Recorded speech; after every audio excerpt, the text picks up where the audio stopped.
फांसी दो। मनीषा हम शर्मिंदा हैं, तेरे कातिल जिंदा है। मनीषा हम शर्मिंदा हैं, तेरे कातिल जिंदा है। बलात्कारियों को फांसी दो, फांसी दो, फांसी दो। बलात्कारियों को फांसी दो। आपका नाम क्या है? शिल्पा डोगरा, एडवोकेट।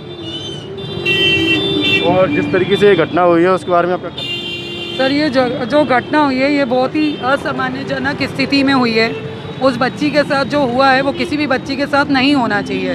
पहले उसकी जीभ काटी गई, फिर उसकी रीढ़ की हड्डी तोड़ी गई और फिर उसको पुलिस प्रशासन द्वारा, यूपी पुलिस प्रशासन द्वारा जिस तरीके से जलाया गया, उसकी फैमिली को उसे देखने तक नहीं दिया गया। ये कौन सा कानून है, ये कौन सा न्याय है और ये कानून और न्याय किसने बनाया है? इन लड़कियों को जानने का हक है और मुझे भी जानने का हक है कि इस बच्ची के साथ ऐसा क्यों हुआ, क्यों उसके माँ बाप को उसकी लाश नहीं दी गई, ऐसा क्या हुआ? मैडम, आप इसमें दूसरी सरकार को मानती हैं या? सर, इसमें शासन की गलती है बिल्कुल, क्योंकि उनके माँ बाप को एक बार भी उस बच्ची की शक्ल नहीं देखने को दी गई। उस बच्ची की गलती क्या थी? क्यों जब हमारे ग्वालियर में 7 साल की बच्ची वाली जो घटना हुई थी उसके बाद हमारे यहाँ से 14 दिन में उसका न्याय हुआ था और उसको फांसी दी गई थी, क्यों रातों रात, अगर ये कानून में नियम है कि उसको 2:30 बजे जलाया जा सकता है, क्यों 2:30 बजे न्याय दिलाया नहीं जा सकता, कोर्ट खोली नहीं जा सकती? मेरा कानून से ये अब निवेदन है कि जब रात को 2:30 बजे पुलिस प्रशासन द्वारा उस बच्ची को जलाया जा सकता है तो 2:30 बजे कानून न्याय खोल के, न्यायालय के द्वार खोल के उस बच्ची को न्याय दिलाने का भी कोशिश की जा सकती है।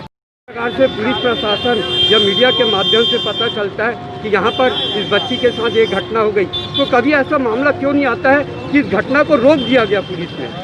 सर, कोशिश तो पुलिस प्रशासन द्वारा भी बराबर से की जाती है, न्याय कानून सब बराबर से बने हुए हैं, लेकिन कहीं ना कहीं शहर में अभी भी ऐसे दरिंदे हैं जो इस तरह की घटना कारित करते हैं। ना उनके मन में वो डर है, ना दहशत है कि हमारे साथ आगे क्या होने जा रहा है। अगर बाहर के कानून जैसे हमारे यहाँ भी उसको सूली पे लटकाया जाए, उसके हाथ पैर काटे जाए, अगर इस तरीके का न्याय अगर हमारे इंडिया में भी बन जाता है तो मेरे को लगता है कि इस तरीके की घटना शायद फिर दोबारा ना हो किसी बच्ची के साथ। ये नारी शक्तियों की जो रैली निकली थी, ये आवाज़ कहाँ तक पहुँचाने का विचार है? सर, ये वहाँ तक आवाज़ पहुँचेगी जहाँ तक उस बच्ची को इंसाफ नहीं मिलता, और ये इंसाफ जब तक नहीं मिलता है तब तक हम लोग कानून, प्रशासन, न्याय सबसे अपील करेंगे, शासन प्रशासन से, कि उस बच्ची को न्याय दिलाने की कोशिश। क्या ऐसा मामला विगत कई बार भी आ चुका है और फिर वर्तमान में मामला आ गया है, तो जो पीड़ा होती है, आप लड़की हैं, एक महिला हैं, एक पीड़ा जो होती है, तो पुलिस प्रशासन के खिलाफ आपकी कितनी गुस्सा है भरी हुई है, ये गुस्सा कब शांत होगी? क्या न्याय इसी प्रकार से चिल्लाते रहेगा? क्या सड़कों पर रैली और मोमबत्तियाँ इसी प्रकार से क्या जलाती रहना उचित है कि अनुचित है? पहली बात तो ये है कि हम लोगों को मोमबत्तियाँ पकड़ाई किसने? हम लोगों के हाथ में तलवार थी, झांसी की रानी के हाथ में तलवार थी, जिससे लोग बाग एक बार पास आने से सोचते थे। अंग्रेज जिनके पास नहीं आए, हम लोगों को मोमबत्तियाँ पकड़ा दी गई हैं, लोगों को सड़क पर उतार दिया गया है कि आप लोग सड़क पर उतरिए। हम लोगों को क्यों उतरना पड़ रहा है सड़क पर? अगर ये जो समाज है, अगर वो ये सोचेगा कि सबकी बहन है, सबकी बेटी एक समान है, अगर हमारी बेटी के संग अगर कोई आगे ऐसा करेगा तो हमें कैसे लगेगा? नेता आजकल चुनाव में लगे हैं, चुनाव की जगह उनको ये नहीं दिखाई दे रहा कि एक बेटी के साथ, एक बहन के साथ क्या हुआ, एक माँ के साथ क्या हुआ, एक माँ के ऊपर क्या बीत रही है। उनको बस यही दिखाई दे रहा है कि हमारे चुनाव आ रहे हैं। महिलाएं जिस दिन वोट नहीं देंगी ना, उस दिन इनको पता चलेगा कि जिस माँ ने इनको जन्म दिया है, उसी माँ के, उसी लड़की, उसी बहन के चक्कर में ये लोग कैसे इन सभी लोगों को सड़क पे खड़े होकर इन लोगों को गोली मार देनी चाहिए।